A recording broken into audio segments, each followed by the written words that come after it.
શરમજનક દુષ્કર્મ કેસમાં પોલીસને મોટી સફળતા મળવા પામી હોવાનું સામે આવ્યું છે. તો પુણેના સ્વારગેટ બસ સ્ટેશન પર બસની અંદર કે યુવતી પર દુષ્કર્મ કરવાની ઘટનાના આરોપીની સિરુ તાલુકામાંથી અટકાયત કરવામાં આવી છે. તો પોલીસે જણાવ્યું કે આરોપીની ઓળખ દત્તાત્રેય ગાડે તરીકે થઈ, જેને પુણે પોલીસે મધ્યરાત્રિએ પુણેના સિરુ તાલુકામાંથી અટકાયત કરી લીધો હતો. તો એ મોડી રાત્રે કોઈના ઘરે ભોજન કરવા ગયો હતો. તે જ વ્યક્તિએ તેના વિશે પોલીસને માહિતી આપી હતી.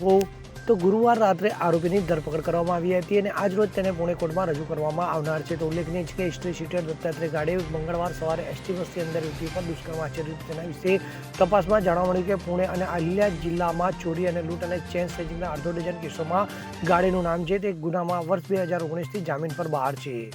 Bureau report CN24 news. હવે જુઓ દેશ દુનિયાની તમામ ખબરો તમારી આંગળીના ટેરવે.